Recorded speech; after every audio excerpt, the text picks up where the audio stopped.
Bonjour à tous, Guylaine Lemeur, je suis ravie d'être avec vous pour cette session organisée par l'ARIBA concernant les dystrophies rétiniennes, pour vous parler donc des thérapies actuelles et des perspectives concernant le traitement des dystrophies rétiniennes héréditaires. Nous sommes dans le cadre de l'ARIBA, donc inutile de vous dire qu'il faut continuer les prises en charge par les aides techniques, les prises en charge par basse vision concernant ces patients qui présentent une dystrophie rétinienne héréditaire. Mais dans notre horizon ou notre possibilité de prise en charge de ces patients qui ont des dystrophies rétiniennes, en 2017, est apparu un premier traitement pharmacologique par thérapie génique pour les dystrophies rétiniennes héréditaires. Tout d'abord en 2017 aux États-Unis et puis fin 2018 pour l'Europe. Ce médicament qui est apparu fin 2018 en Europe a tout d'abord été autorisé dans le cadre d'une ATU et rapidement dans le cadre d'une AMM classique. Ce produit, c'est le Luxturna. Son petit nom est le voretigène Neparvovec. Cela provient du vecteur viral qui est utilisé pour réaliser cette thérapie génique. Et c'est donc le premier traitement pharmacologique pour une dystrophie rétinienne qui a été approuvé et le premier traitement par thérapie génique via un vecteur viral pour une maladie génétique ophtalmologique. Ce traitement peut, en France, être administré dans 5 endroits, 3 à Paris et à Strasbourg et à Nantes. Alors, les indications de ce médicament, qui est le Luxturna, c'est le traitement des patients qui présentent une perte visuelle due à une dystrophie rétinienne qui est liée à une mutation biallélique du gène RPE65. En d'autres termes, les patients qui ont une dystrophie rétinienne autosomique récessive liée à cette mutation du gène RPE65. Mais il faut en plus que chez ces patients, il persiste suffisamment de cellules rétiniennes qui soient viables pour que ce traitement puisse fonctionner. En gros, il faut que pour ces patients, il reste une épaisseur rétinienne à l'OCT suffisante pour que le traitement puisse être bénéfique. Alors voilà comment se réalisent ces administrations. L'administration de ce produit est faite par des injections sous-rétiniennes au niveau de chaque œil, mais les 2 injections n'ont pas lieu en même temps. Il faut que ça soit différé de quelques jours. En général, c'est réalisé à 7 jours d'intervalle et l'injection doit avoir lieu chez des enfants de plus de 12 mois.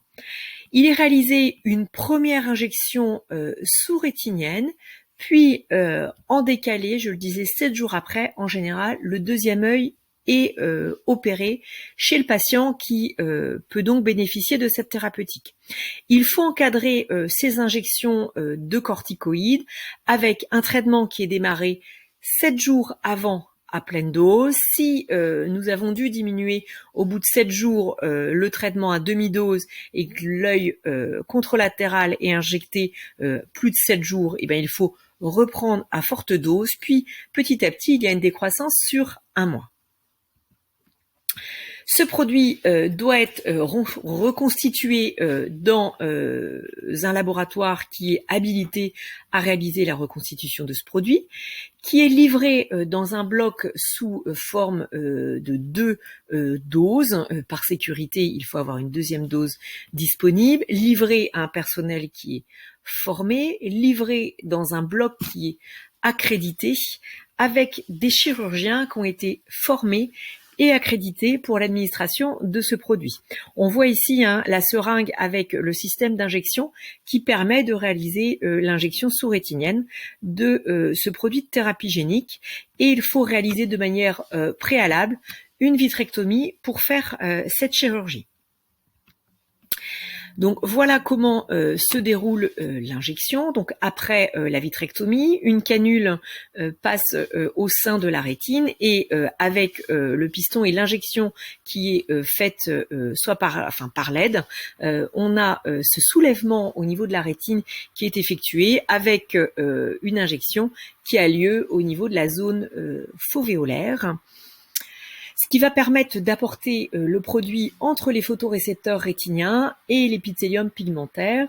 Ce produit va être résorbé par la rétine entre 24 et 48 heures après l'injection sous-rétinienne. Voilà les résultats, par exemple, pour un enfant qui a été opéré à l'âge de 6 ans, qui était porteur donc d'une amorose congénitale de Leber liée au gène RPE65.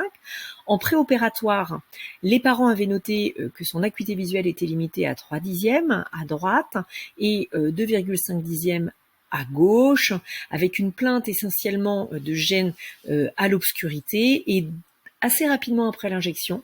Dès 7 semaines, les parents avaient noté que cet enfant se cognait beaucoup moins, avec une acuité visuelle 1 an en post-opératoire qui était à 4 dixièmes à droite et à gauche, un enfant qui présentait une meilleure vision nocturne. Ses parents verbalisent qu'il peut se déplacer comme eux en faible luminosité. En post-opératoire, on voit que la sensibilité rétinienne a augmenté, ici on peut le voir en bas, en post-opératoire, sans qu'on ait de modification de l'épaisseur rétinienne chez cet enfant.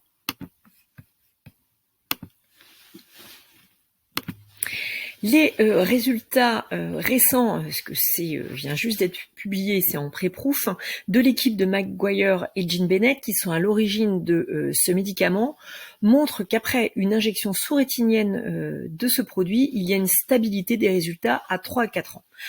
En effet, pour obtenir l'AMM pour ce produit, il a été réalisé des parcours d'obstacles à différentes luminosités, 120 lux, 50 lux, 10 lux, 4 lux et 1 lux. Et ce qui a été montré, on peut le voir sur la partie gauche du graphique, c'est en courbe, la courbe verte, il y a eu 2 groupes de patients. Un groupe de patients ici marqué en vert qui a été injecté au niveau des 2 yeux au tout départ, puis en bleu des patients qui ont été suivis pendant 1 an et injectés au bout de 1 an au niveau des 2 yeux. Et ce qui a été montré pour ce test et ce parcours d'obstacles, c'est qu'on avait une forte amélioration des déplacements lorsqu'on avait une diminution de la luminosité. C'est la courbe qui apparaît ici en vert. Et pour les patients qui ont été injectés avec un décalage d'1 an, on voit qu'à peine ils ont été injectés, ils acquièrent des capacités de déplacement à l'obscurité comme pour les autres. Et l'autre élément qui a été noté après l'injection et qui est stable, d'après la dernière publication qui vient de sortir à 3 et 4 ans, c'est concernant la FST, qui est un enregistrement des performances de sensibilité rétinienne avec des luminosités différentes.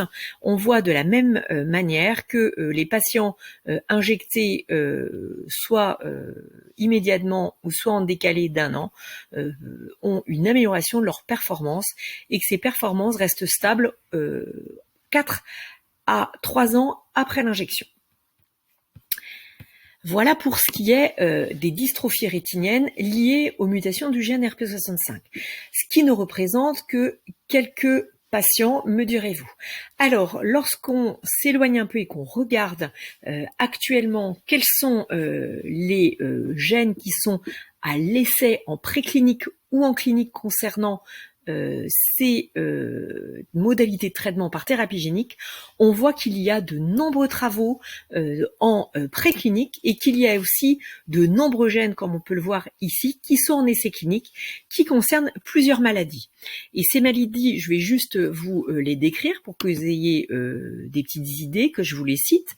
C'est concernant la chromatopsie, concernant la choroïdérémie, j'en parlerai tout à l'heure, concernant l'amorose congénitale de Leber, dont on vient d'avoir un aperçu, mais il y a d'autres médicaments qui sont actuellement à l'essai. Concernant une autre forme d'amorose congénitale qui est celle liée au gène CEP290, concernant l'atrophie optique de Leber avec plusieurs médicaments qui sont à l'essai et un médicament Lumivoq qui a déjà l'ATU en France, concernant la DMLA, les dystrophies rétiniennes avec plusieurs gènes qui sont actuellement à l'essai, la maladie Stargardt, le syndrome de Usher, les rétines pigmentaires liées à l'X, j'en parlerai également par la suite, et les rétinoschisis liées à l'X. Ce que je me propose de réaliser, c'est une petite pause sur les dystrophies rétiniennes qui sont actuellement en essai, soit de phase 2 ou soit de phase 3, en fait, les prochaines thérapeutiques que l'on risque de voir arriver. La première, c'est concernant les dystrophies rétiniennes liées à l'X. Il y a l'année dernière, l'équipe de McLaren à Oxford qui a publié les résultats de sa phase 1-2 concernant la prise en charge des patients qui ont une dystrophie rétinienne liée à l'X, liée à la mutation du gène RPGR. Dans cet essai, ils ont inclus 6 cohortes avec une escalade de doses, des doses différentes, 18 patients qui étaient âgés de 24 à 50 ans, avec un volume injecté de 0,03 à 0,15 ml. Ce qui a été noté, c'est que lorsqu'ils mettaient des doses, une concentration plus importante du produit, ils ont eu des réactions minimes d'inflammation. Mais ce qui est important de noter, c'est qu'en redescendant les doses, et pour les patients qui ont été injectés à une dose moyenne, donc c'est la troisième cohorte, la cohorte C3, ils ont vu une amélioration de la sensibilité rétinienne chez les patients qui avaient reçu cette dose de 5-10 génome vecteur par ml. Et ce qui est également notable, c'est qu'il y a une amélioration pour les yeux traités de la sensibilité rétinienne lorsque l'on regarde la micropérimétrie. Il y a actuellement un développement d'une phase 3 concernant cette thérapeutique. Donc il faut garder un œil sur les dystrophies rétiniennes liées à l'X. L'autre pathologie pour laquelle les essais cliniques avancent également, c'est concernant la choroïdérémie liée à l'X. Il y a quelques années, McLaren avait présenté un essai de phase 1-2 chez des patients qui avaient eu une injection, 6 patients âgés de 35 à 62 ans avec une injection fovéolaire, et il avait été montré alors qu'on avait une amélioration de l'acuité visuelle chez ces patients qui dépendait de la zone injectée et de l'acuité visuelle de départ sans qu'il y ait d'effet préjudiciable sur l'épaisseur fovéolaire mesurée en OCT après l'injection. Avec dernièrement des résultats qui ont été publiés comme stables après 3 ans et demi de suivi. Et dernièrement, Dominique Fischer, avec ce même produit, a montré que chez les patients qui étaient traités, on avait une modification de l'acuité visuelle dans le groupe traité versus le groupe non traité, sans qu'on ait toujours de modification de l'épaisseur fovéolaire dans la zone qui était injectée. Il faut donc pour nous, en tant que thérapeute ou en tant que personnes qui sont amenées ou susceptibles de voir des patients qui ont des dystrophies rétiniennes, savoir reconnaître les patients qui vont pouvoir dans les prochaines années bénéficier de ce type de traitement. C'est-à-dire qu'il faut pouvoir détecter les patients qui ont une choroïdérémie liée à l'X. C'est donc des hommes qui sont gênés à l'obscurité depuis leur enfance, avec un fond d'œil caractéristique plutôt jaune avec des vaisseaux bien préservés, une autofluorescence qui est typique. Et puis également de pouvoir détecter nos patients qui ont des rétines pigmentaires liées à l'X, c'est donc toujours des hommes. En général, ils ont une myopie, ils ont une rétine pigmentaire qui est rapidement progressive après 30 ou 35 ans, et il faut qu'on s'attache à retrouver les patients qui ont, dans ce cas des RP liés à l'X, une mutation du gène RPGR. Et pour ce faire, il est important de pouvoir connaître les mutations chez nos patients, de pouvoir avoir des référencements de ces patients. Et pour cela, vous avez partout en France des centres de référence ou des centres de compétences qui peuvent vous aider à diagnostiquer les mutations génétiques chez ces patients et pouvoir les reconnaître. J'espère qu'au cours de cette présentation, j'aurai pu vous donner un aperçu de ce que peut être la thérapie génique pour les dystrophies rétiniennes, de voir que ça fait quelques années, on parlait toujours des traitements pour la thérapie génique, du gène RPE65 qui arriverait, et c'est actuellement possible pour ces patients. Donc les choses qui étaient à la recherche, ça fait quelques années, arrivent. C'est à nous d'être extrêmement attentifs pour que nos patients puissent en bénéficier dans les futures années. Je vous remercie de votre attention et je vous souhaite à tous une bonne SFO. Au revoir.